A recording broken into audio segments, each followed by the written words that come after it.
నమస్తే గురూజీ. అబ్బాయి గురించి, అబ్బాయిది అశ్విని నక్షత్రం అమ్మ. అవును గురూజీ. అశ్విని నక్షత్రం, మేషరాశి. మేషరాశి. సార్ గురూజీ, మేము మిమ్మల్ని కలవడానికి వచ్చినాం గురూజీ. మేము నైస్. ఎప్పుడమ్మా? మేము శివరాత్రికి ఒక రోజు ముందు వచ్చాము, కానీ నా డౌట్స్ ఏమి క్లియర్ చేసుకోలేదు గురూజీ. మళ్ళీ డౌట్స్ అలాగే ఉండిపోయినవి. డౌట్స్ ఎప్పుడు క్లియర్ అవ్వమ్మా. నేనేం చెప్పింటాను అవే వినుకొని వచ్చింటారు, అది అందరికీ తెలిసినదే కదా. భయం వేసింది గురూజీ, మీతో అన్ని మాట్లాడదాం అనుకున్నా ఏం మాట్లాడలేకపోయినాను. అయితే ఇంకొక అపాయింట్మెంట్ తీసుకొని రండి అయితే. సరే Guruji. Okay, right right right. అబ్బాయి గురించి అశ్విని బోన్ మ్యారేజ్ చికిత్సలని చెప్తాను నేను మీకు. అయితే మునగాకు రసము 20 ml ఇవ్వమన్నారు. అది మునగాకు నీడలో ఎండబెట్టాలా గురూజీ, ఎండలోనా? అంటే నీడలో ఎండబెడితే దాంట్లో ఒక పచ్చదనం అలాగే స్టోర్ అవుతుంది తల్లి. వెండలో ఎండబెడితే ఆ వెండకి ఆవిరైపోతుంది దానిలో ఉన్న పచ్చదనం. నీడలోనే ఎండబెట్టి పౌడర్ చేసుకోండి. పౌడర్ చేసుకొని దాన్ని ఉడక నీళ్ళలో బాగా ఉడకబెడితే టీ రూపంగా తాగొచ్చు. టీ అంటే వితౌట్ మిల్క్ అలాగే తాగొచ్చు. లేదు అన్నా అదే పౌడర్ని నీళ్ళకి వేసుకొని కలుపుకొని తాగొచ్చు. 2 విధానం, మీకు 2 విధాలుగాను మీకు ఉపయోగం. అయితే ఇది రోగం మొత్తం తగ్గిపోద్దా గురూజీ? డాక్టర్స్ ఏం చెప్తారంటే ఇది లైఫ్ లాంగ్ ఉంటది అని చెప్పారు, అందుకే భయం గురూజీ. మనకి ఆ రోగం ఎందుకు వచ్చిందంటే, ఆ డిసీజ్ మన బాడీలో దానికి సంబంధించిన వైరస్ ఉంది. ఆ వైరస్ రిమూవ్ అయిపోతే సరిపోతుంది కదా. ఇంటర్లో ఎంపీసీ తీసుకోమని చెప్పారు. ఓకే. డిగ్రీలో ఏం చేయమంటారు? ఎంపీసీ అయిన తర్వాత అశ్విని నక్షత్రం మేషర కంప్యూటర్ సైన్స్ తీపించండి తల్లి. ఓకే గురూజీ. ఇంకొకటి గురూజీ, నేను ఇది ఇక్కడ మాకు రాగి చెట్టు ఉంది అని చెప్పాను నేను. అయితే ఇది మీరు అన్నారు పెద్ద కొడుకు అయితే ఇంటికి ఉండొద్దు అని చెప్పారు మీరు. మా అబ్బాయి మాకు పెద్ద అబ్బాయి అయితేను. అశ్వత్థ కట్ట అంటే మనకి రావి చెట్టు నీడలో మన ఇల్లు ఉన్నప్పుడు అక్కడ బ్రహ్మచారులు ఉండొచ్చు, బ్రాహ్మణులు ఉండొచ్చు, కానీ జ్యేష్ఠ పుత్రులు ఎవరున్నా కూడా వాళ్ళకి ఇలాంటి అపమృత్యులు వస్తాయని. అంటే కొమ్మలు కొంచెం పడేటివి, అది కట్ చేయడం వల్ల ఇప్పుడు పడట్లేదు, అంటే ఫ్యూచర్ లో పడొచ్చేమో అని భయము. అయితే మీరు అక్కడి నుంచి బయటికి రావడం మంచిది తల్లి. అవునా, నాకు కొత్త కొనుక్కున్నాం గురూజీ ఇది. ఓకే అమ్మా, నేను ప్రశ్న కుండలి 9 లోపల ఒక నంబర్ చెప్తల్లి. 23. ఓకే. 6 3s 18, 6 3s 18, 23 అచ్చరా తల్లి. 5 వస్తుంది. ఎస్. మాకు కలిసి వస్తుంది కానీ మా అబ్బాయికి కలిసి రాదంటారా? కలిసి రాదమ్మా, మీకు కలిసి రాదు, మీ అబ్బాయికి కలిసి రాదు. సింహద్వారం అయితే బాగానే ఉంది, కానీ ఇల్లు మీకు అంత అచ్చరాదు తల్లి. వచ్చినప్పటి ఇంకా అశుభనాలే జరుగుతున్నాయి, శుభాలు ఒకటి కూడా జరగలేదు. ఎప్పుడు చూసినా ఏదో ఒకటి అవుతూనే ఉంటది, ఎప్పుడు దెబ్బలు తాకించుకోవడం అన్ని వీనికే వస్తాయి గురించి.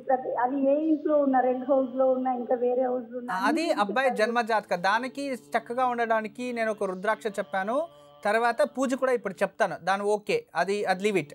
కానీ ఇంటికి వచ్చిన తర్వాత ఏమేమి జరిగింది అది చెప్పండి. ఇవి రెండే గురూజీ, ఒకటి ఫ్రాక్చర్ అయింది, ఒకటి పాము వచ్చింది, ఒకటేమో అగ్ని అనాహుతం జరిగింది. అది రాకూడదు. నమస్కారం గురువు గారు. నమస్తే అమ్మా. ఎంత సంతోషంగా ఉంది గురువు గారు, నా కష్టాలన్నీ పోయావి మీతో మాట్లాడు కదా. పోయినట్టే, మీ కష్టాలన్నీ వెళ్ళిపోని. గురువు గారు, నాకు చిన్నప్పుడు 8-9 సంవత్సరాల వయసులో పెళ్లి చేశారు గురువు గారు మా అమ్మమ్మ గారు. సరే. మరి 7వ క్లాస్ చదువుకున్నాను, 15వ సంవత్సరం అయింది, అత్తవారింటికి పంపించారు. 7వ క్లాస్కి అత్తవారింటికి వెళ్ళిపోయారు? పంపించారు. అప్పుడు నాకేం తెలియదు గురువు గారు. సరే సరే. పెద్ద పాప పుట్టింది, తర్వాత సంవత్సరం తర్వాత బాబు పుట్టాడు, అక్కడికి ఒక 2 సంవత్సరాల తర్వాత చిన్న పాప పుట్టింది. 3 పిల్లలు. చాలా కష్టాలు అనుభవించాను గురువు గారు. నాకు తండ్రి ప్రేమ తెలియదు, అన్నదమ్ములు ఎవరు లేరు, అందరు కూడా మా నాన్నగారు కూడా ఉన్నారు, ఆ ప్రేమ కూడా లేదు. మా ఆయన నన్ను చాలా కష్టాలు పెడుతున్నారు, ఎప్పుడు అనుమానిస్తాడు, ఎప్పుడు కొట్టుకొని తిట్టుకొని ఉంటారు స్వామీజీ. ఏం పని చేస్తాడు తల్లి? విశాఖపట్నంలో డాన్స్ హోటల్లో వంట కుక్ గురువు గారు. మీరు పని చేయండి, మీరు తెలుగు బాగా చదువుతారు కదా. చదువుతాను, తెలుగు చదువుతాను. మీరేం చేయాలంటే మనకి దగ్గరలో అక్కడ మీకు భైరవ కోన అని ఒకటి టెంపుల్ ఉంది, విన్నారా? భైరవ కోన దేవాలయం వైజాగ్ లో ఉంటుంది, సిటీకి అవుట్స్కర్ట్స్ అది. ఆ భైరవ కోనలో కాలభైరవ స్వామి దేవాలయం ఉంది, చిన్నగా ఉంటుంది. కాలభైరవ స్వామి దేవాలయం. ఆ కాలభైరవం దగ్గర ప్రతి శనివారం కానీ లేదా మంగళవారం కానీ, శనివారము మంగళవారం, ఈ 2 రోజులు మీరు వెళ్ళి కాకరకాయ తెలుసు కదా, కాకరకాయ, కాకరకాయని పైన మొత్తం ఇలా పొడవుగా కట్ చేయాలి. కాకరకాయ పొడవుగా కట్ చేయాలి. కట్ చేస్తే అది పడవ రూపంగా తయారవుతుంది. పడవ ఎలా ఉంటుందో అలా ఉంటుంది. దాని లోపల ఉన్న గొజ్జు మొత్తం అన్ని తీసేయండి. ఆ గుజ్జు అన్ని తీసేస్తే విత్తనాల గుజ్జు క్లీన్గా పడవ రూపంగా అయిపోతుంది. దాంట్లోకి వేప నూనె వేసి నల్ల ఒత్తులు దొరుకుతాయి, వేప నూనె వేసి నల్ల ఒత్తులు పెట్టాలి. పెట్టి దీపం వెలిగించి రావాలి. దీపం వెలిగించి వస్తాను. అలాగే ఎన్ని రోజులు గురువుగారు? 16 మంగళవారాలు, 16 శనివారాలు. తర్వాత రోజు 8 సార్లు కాలభైరవాష్టకం చదువుకోవాలి.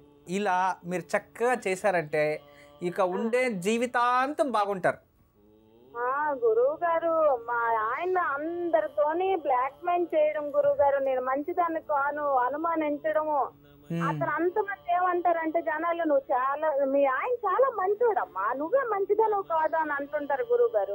ఒక దీనిలాగా నాకు ఇంట్లో ఒక ఇల్లాలుగా చూడటం లేదు గురువు గారు. నేనేం చేస్తాను, ఒక న్యాయంగా ఒక పద్ధతికి వెళ్ళినా ఇలాగే మాట్లాడతారు. ఏం చేయాలో నాకు తెలియదు. పిల్లలు పెద్దేసోళ్ళు అయ్యారు. నాకు చూస్తే ఎవరు లేరు, తండ్రి ఉండి కూడా అనాథు, ఎవరు లేరు. నా పిల్లలు కూడా పరిస్థితి అలాగ అయిపోద్దని ఓర్చుకొని బ్రతుకుతున్నాను గురువు గారు. పిల్లలు ఎంతేసోళ్ళు అయ్యారు.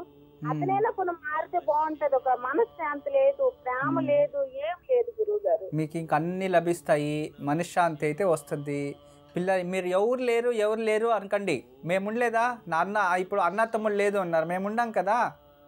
ఓంకార్ వచ్చిందంటే నా పిల్లలు అంటారు, అమ్మ అడుగో మీ డాడీ వచ్చారు అంటే పనులల్లా మానేసి అలాగే చూసుకొని ఉంటాను. రోజు యోగాసనం చేసుకొని ఉంటాను. శుభం తల్లి, నేను మీ వాయిస్లోనే తెలుస్తుందిలేండి, మీరు యోగక్షేమం చేస్తున్నారు. దీనివల్ల అంతో ఎంతో ప్రశాంతంగానే ఉన్నారో అనిపిస్తుంది. ప్రాబ్లం లేదు. నేను చెప్పిన పరిహారం చక్కగా చేసుకుంటే నిజంగా మీరు బాగుంటారు. మీ ఆరోగ్యము సరిపోతుంది. ప్రశాంతంగా ఉండండి. వేరే ఇంకేం ప్రాబ్లం లేదు. నేను చెప్పిన పరిహారాలు చేసుకోండి. మీరు మీ కుటుంబం అంతా చల్లగా ఉంటారు తల్లి. ఎప్పుడు మా ఆశీస్సులు ఉంటుందమ్మా. నమస్తే. శర్వాణి గారు విన్నారు కదా, గురూజీ చెప్పింది పాటించండి, తప్పకుండా శుభం జరుగుతుంది. గురూజీ, మరి నాటి యోగక్షేమం. ఇక ఈరోజు శుక్ర జయంతి, చాలా విశేషమైన రోజు. శుక్రుడు అంటే ప్రేమ, వీనస్ అంటాం కదా. శుక్రుని ఏం చూపిస్తుంది? వీనస్. అంటే ఈరోజు శుక్రుడు జన్మించాడు అని చెప్తుంది. శుక్ర జయంతి అంటే ప్రపంచంలో ప్రేమ ఉద్భవించిన రోజు, పుట్టినరోజు ఈరోజు శుక్రుడు.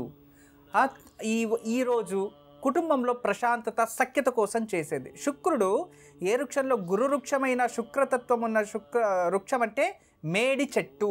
చాలామంది వరకు మనం ఎలా ఉంటుందంటే ఒక్కొక్క భాగం విధం వాళ్ళు ఒక్కొక్క రకంగా ఆలోచిస్తూ ఉంటారు. ఇప్పుడు తిరుపతి, అనంతపురం ఆ పక్క మేడి చెట్టు అంటే చాలామందికి తెలీదు. అత్తి చెట్టు, అత్తి అంటే పత్తి కాదు, అత్తి చెట్టు అంటేనే వాళ్ళకి తెలుస్తుంది. తర్వాత ఈ తెలంగాణ, తర్వాత బయట ప్రదేశాల్లో మేడి చెట్టు అంటేనే తెలుస్తుంది. మేడి పండు, మేడి చెట్టు, దత్తాత్రేయ వృక్షం అంటాం.